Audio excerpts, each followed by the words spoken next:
Entah karena apa, saya seharusnya sudah mati. 3 kali seharusnya sudah mati. Pertama kali, kira-kira 5 tahun yang lalu, saya hampir mati, tidak bisa bernafas lagi, dan sudah tergeletak. Dan tidak seorang pun bisa menolong saya. Dan dengan pesawat, saya dibawa ke Singapura, dan hidup kembali. Kedua kali, hal yang sama. Setahun kemudian, mengalami hal yang sama.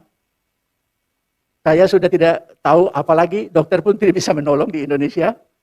Pergi lagi dengan pesawat, dan hidup kembali.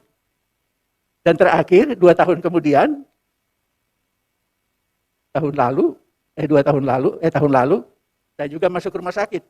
Dan ini lebih istimewa, masuk rumah sakit 8 bulan. Yang menarik untuk saya ialah bahwa selama 8 bulan itu, sebenarnya pada saat tertentu saya juga kena stroke, tidak tahu apa-apa lagi. Dan kemudian sehat, sembuh kembali dari pingsannya itu. Tetapi sesudah itu tidak ada obat yang bisa menolong saya. Saya tidak bisa dioperasi, ada batu di lever. Jadi mujizat saja yang membuat orang menemukan, dokter menemukan cara untuk menyembuhkan saya. Seluruh cerita ini menunjukkan tangan Tuhan selalu ada. Satukan kami umat-Mu ya Tuhan, dalam Kristus jadi satu warga, hingga kami sehati dan sejiwa memuliakan nama-Mu Tuhan. Dalam nama Bapa dan Putera dan Roh Kudus.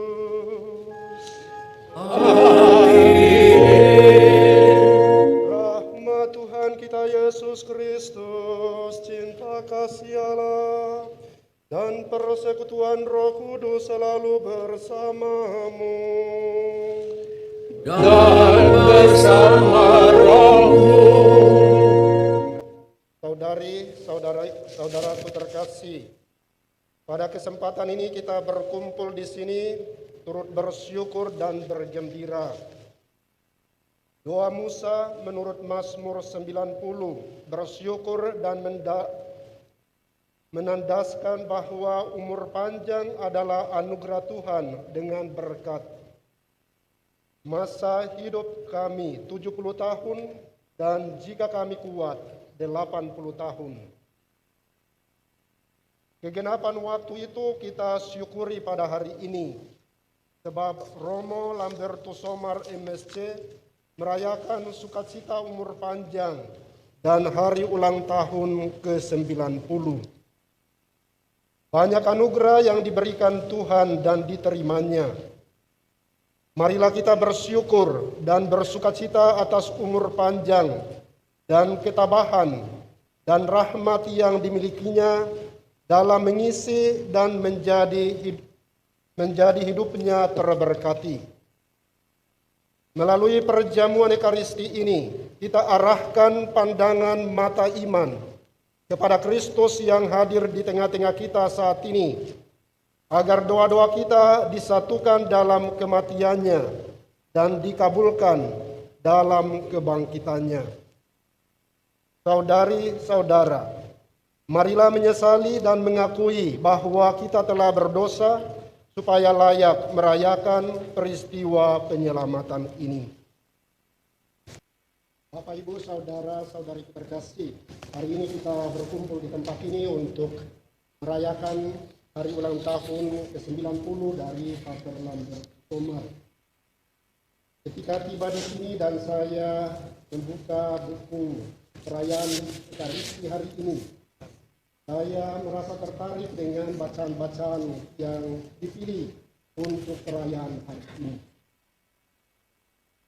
Bacaan pertama mengajak kita untuk menghayati kehidupan kita sebagai satu kehidupan yang penuh. Rasul Paulus mengajak umat di Efesus untuk hidup secara penuh dalam hidup. Pertanyaannya adalah, hidup secara penuh itu seperti apa? Hidup secara penuh itu adalah hidup di dalam rahmat. Itulah yang ditegaskan oleh Rasul Paulus di dalam bacaan pertama hari ini untuk umat Efesus. Hidup yang penuh adalah hidup di dalam rahmat. Kehidupan kita ini adalah sebuah rahmat. Kita tidak tahu kita sudah lahir di dunia. Kita tidak tahu kita sudah menjadi anak-anak. Kita tidak tahu kita sudah menjadi remaja. Kita tidak tahu kita sudah menjadi dewasa. Kita bekerja, kita mendapatkan posisi di dalam hidup ini. Dan segala sesuatu yang kita terima di dalam hidup ini adalah sebuah anugerah dari Tuhan untuk kita. Dan karena itu sebetulnya ajakan Rasul Paulus untuk kita di dalam hidup ini, supaya kita bisa hidup penuh, maka kita mesti hidup di dalam rahmat, artinya kita membuka diri kita untuk setiap rahmat yang setiap hari Tuhan anugerahkan atau Tuhan curahkan ke dalam kehidupan kita.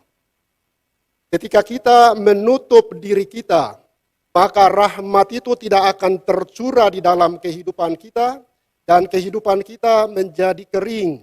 Kehidupan kita menjadi tidak bermakna, kehidupan kita tidak berarti. Baik itu untuk diri kita sendiri maupun terlebih untuk orang-orang lain, untuk gereja, untuk masyarakat yang kita layani di dalam kehidupan ini. Bacaan Injil hari ini menegaskan kepada kita bahwa tanah yang baik menghasilkan buah yang baik. Tidak ada tanah yang tidak baik yang menghasilkan buah yang baik. Hanya tanah yang baik itu dapat menghasilkan buah yang baik. Kita semua tahu ini adalah hukum alam. Kalau tanah itu kita pupuk terus-menerus di dalam hidup ini, maka tanah itu akan menghasilkan buah-buah yang baik. Panenan pasti melimpah, buah-buah pasti melimpah. Tanah yang baik itu seperti apa? Tanah yang baik itu adalah satu tanah yang terbuka, yang selalu mendapatkan cahaya matahari yang cukup, yang mendapatkan curahan hujan yang cukup, supaya dengan itu tumbuh-tumbuhan bisa mendapatkan zat-zat atau prinsip-prinsip yang berguna untuk pertumbuhan di dalam hidupnya. Begitupun manusia. Kalau kita betul-betul atau keluarga itu menjadi satu keluarga yang baik, maka keluarga yang baik ini adalah tanah yang baik, yang bisa menjadi tempat untuk kita bertumbuh kembang dalam hidup ini, sehingga kita menjadi manusia-manusia yang baik, menjadi manusia-manusia yang berguna. Sekolah yang baik. Sekolah yang baik ketika kita mendapatkan pendidikan dari sekolah yang baik ini, maka itu juga akan menjadikan kita menjadi manusia yang baik. Gereja yang baik, masyarakat yang baik, itu juga yang akan membuat kita atau menjadi tempat bagi kita untuk menghidupi kehidupan kita, menjadi manusia-manusia yang baik dan yang berguna, entah itu untuk gereja maupun masyarakat. Bapak, Ibu, Saudara, Saudariku terkasih dalam Kristus Yesus. Hari ini kita merayakan 90 tahun Pater Lambertus Somar MSC, senior kami di Tarekat MSC. Ketika saya bertemu dengan beliau di Filipina, di Tagaytay tahun 2017. Ketika itu saya mengundang beliau untuk datang ke tempat kami di Corvite dan berbicara untuk kami waktu itu. Saya masih hafal apa yang beliau katakan kepada kami. Dia mengatakan, tempat atau tanah atau negara di mana saya ada, disitulah rumah saya. Ini kata-kata yang beliau ungkapkan kepada kami waktu itu. Mau mengatakan apa untuk kami, untuk kita? mau mengatakan bahwa ketika kita menghayati kehidupan kita atau tanah di mana kita tinggal, hidup, dan berkarya sebagai tempat di mana kita mesti menjadi nyaman untuk hidup kita. Di sana energi kreatif itu akan terjadi atau akan beroperasi di dalam kehidupan ini. Sehingga kita bisa menjadi manusia-manusia yang menghasilkan buah yang berlimpah di dalam hidup.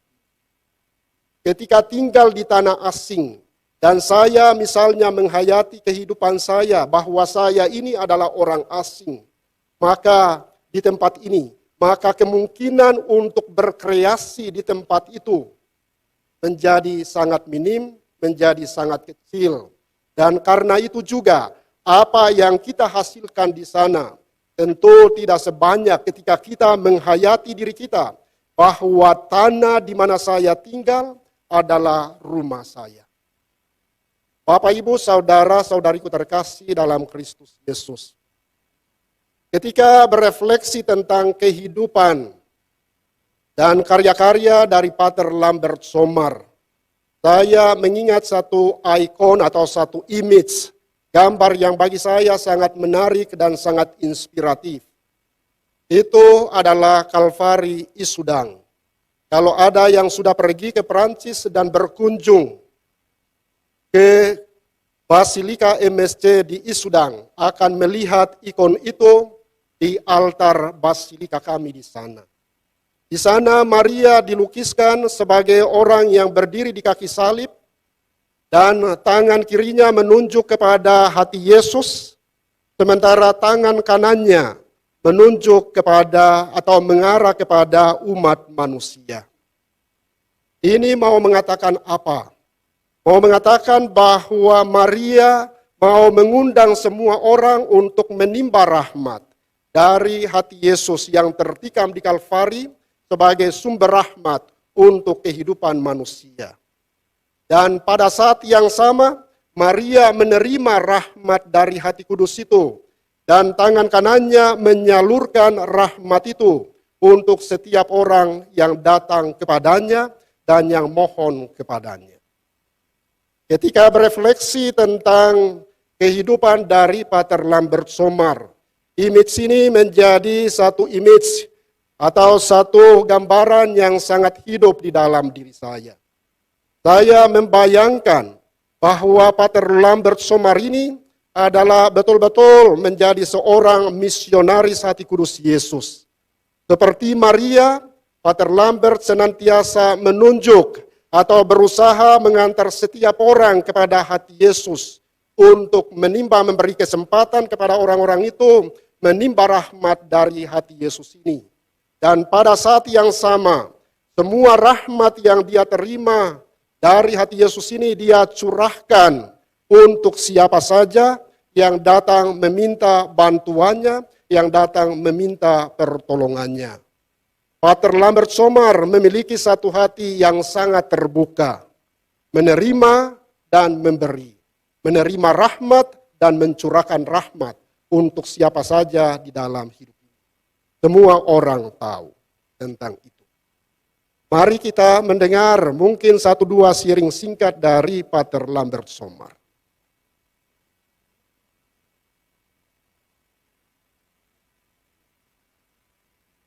Saudara-saudara sekalian, saya menyampaikan banyak terima kasih atas kehadiran Anda pada saat ini.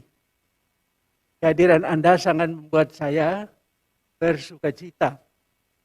Bukan karena banyak orang yang datang, tetapi saya bersukacita bahwa kita sadar berkat Tuhan selalu ada di tengah-tengah kita. Barangkali saya salah satu dari sekian banyak orang yang mengingatkan kita akan rahmat Allah yang selalu ada di antara kita. Tetapi barangkali kita kurang menyadarinya. Maka kehadiran kita bersama pada saat ini buat saya turut bergembira bahwa kita semua menyadari rahmat Allah sungguh-sungguh dan benar-benar ada di tengah kita. Seandainya tidak ada, kenapa kita harus berkumpul? Seandainya tidak ada, untuk apa kita susah-susah datang ke sini? Bagi saya adalah suatu kesempatan yang luar biasa bahwa bisa mengalami rahmat Allah dalam kehidupan dan pekerjaan saya. Dan saya sangat berterima kasih ada sekian banyak orang, termasuk Anda yang ada di sini, merasakan rahmat Allah yang senantiasa ada di antara kita, dan rahmat itu menjadi berkat bagi kita semua. Karena itu sekali lagi terima kasih atas kehadiran Anda sekalian. Dan barangkali sebagai renungan, saya juga tidak merasa bagaimana harus menjadi 90 tahun. Itu rahasia Tuhan. Saya hanya merasakan rahmat Allah yang luar biasa, karena sudah beberapa kali, entah karena apa, saya seharusnya sudah mati. 3 kali seharusnya sudah mati. Pertama kali, kira-kira 5 tahun yang lalu, saya hampir mati, tidak bisa bernafas lagi, dan sudah tergeletak, dan tidak seorang pun bisa menolong saya. Dan dengan pesawat, saya dibawa ke Singapura, dan hidup kembali. Kedua kali, hal yang sama. Setahun kemudian, mengalami hal yang sama. Saya sudah tidak tahu, apalagi dokter pun tidak bisa menolong di Indonesia. Pergi lagi dengan pesawat, dan hidup kembali. Dan terakhir, 2 tahun kemudian, tahun lalu, saya juga masuk rumah sakit. Dan ini lebih istimewa, masuk rumah sakit 8 bulan.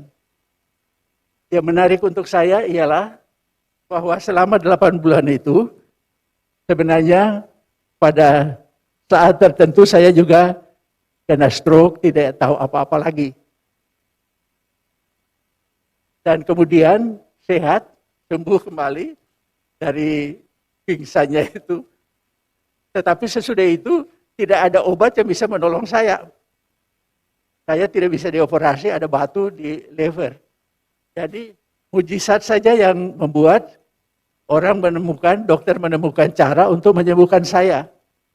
Seluruh cerita ini menunjukkan tangan Tuhan selalu ada. Dan setiap kali sesudah sembuh, ada saja yang harus saya lakukan. Jadi saya melihat Tuhan punya rencana dalam hidup setiap orang. Entah sakit, entah sehat, ada rencana Tuhan. Kita mulai melihat bahwa Tuhan itu sungguh-sungguh ada dan hadir. Mungkin syirik ini yang paling penting. Kalau kita tidak melihat Tuhan, tidak merasa kehadirannya, tidak ada hal yang luar biasa dalam kehidupan kita. Kalau kita punya teman senang sepak bola, ya kita juga senang sepak bola. Kalau dia senang membaca, kita juga senang membaca.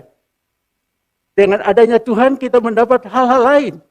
Hal-hal yang luar biasa yang kita tidak rencanakan. Ini saja yang saya mau sharingkan, bahwa tidak ada seorang pun dapat merencanakan hidupnya. Tetapi Tuhan memberikan kesempatan kepada kita untuk mengalami berkat-berkatnya secara istimewa, dan sharing. Dan kesempatan saya men-sharingkan betapa besar Allah dalam kehidupan kita. Tanpa Dia, kita bukan apa-apa. Karena itu, semua hal yang saya alami pada hari ini, upacara yang luar biasa ini saya persembahkan kepada Tuhan.